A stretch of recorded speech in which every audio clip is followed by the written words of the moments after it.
A paz do Senhor, meus irmãos.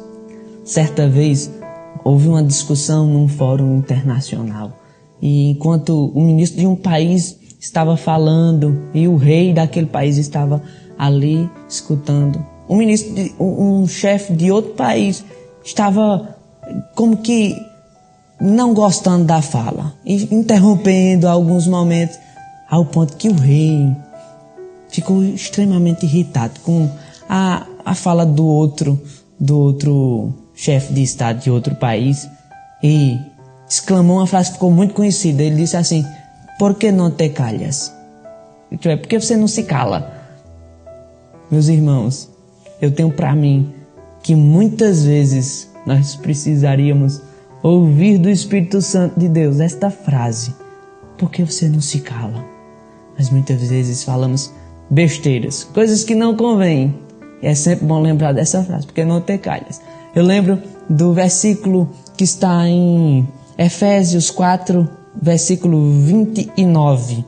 Em uma das suas recomendações, o apóstolo Paulo diz assim para aqueles irmãos: não saia da vossa boca nenhuma palavra torpe, e sim unicamente a que for boa para a edificação, conforme a necessidade, e assim transmita graça aos que ouvem. Meus queridos, por muitas vezes quando nós vemos essa definição, essa expressão, palavras torpes, nós imaginamos assim: olha aqui, o apóstolo Paulo está dizendo para a gente não falar palavrão. Sim, nós não podemos falar palavrão. Só que a ideia de palavra torpe é de palavra inútil. Nós não podemos estar falando coisas que não são úteis, coisas que não são proveitosas. Às vezes não é um palavrão, mas não é proveitoso. Por isso que ele diz: e sim unicamente a que for boa para a edificação. Então, se essa palavra vai edificar o meu irmão, eu devo falar. Se essa palavra vai me edificar, eu devo falar. Se essa palavra é um momento de oração com Deus, vai edificar os nossos irmãos, vai me edificar, ok, falemos essas palavras.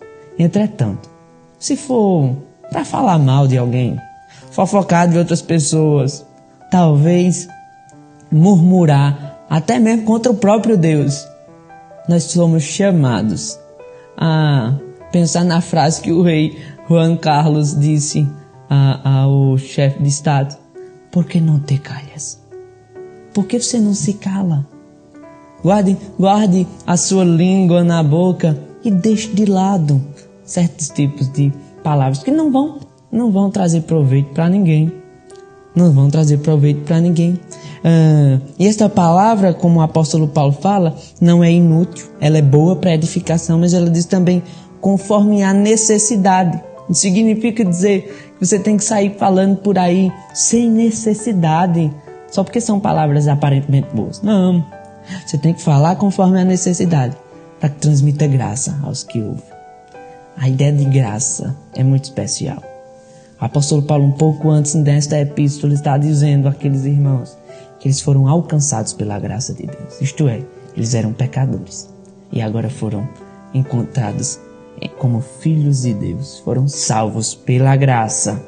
Ele diz: agora até as palavras de vocês devem transmitir essa graça que os alcançou. Essa graça que alcançou e que salvou a vida de vocês deve estar presente nas suas palavras. De que maneira? Você vai falar, mas você não vai ser uma pessoa respondona, aquela que dá na lata. Você não vai ser aquela que é ignorante.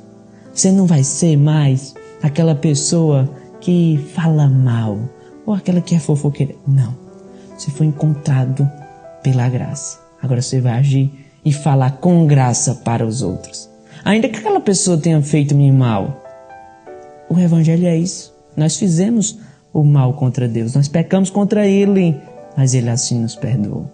Assim devem ser as nossas palavras uns para com os outros. Então, se o nosso coração, que é pecaminoso, é enganoso, quiser levantar alguma palavra de fofoca, de maledicência, de palavrão, ou aquela que não é útil, não vai ser proveitosa, digamos para nós mesmos: por que não te calhas? Deus abençoe e que nos conceda nos calar na hora correta e falar na hora correta. Deus abençoe.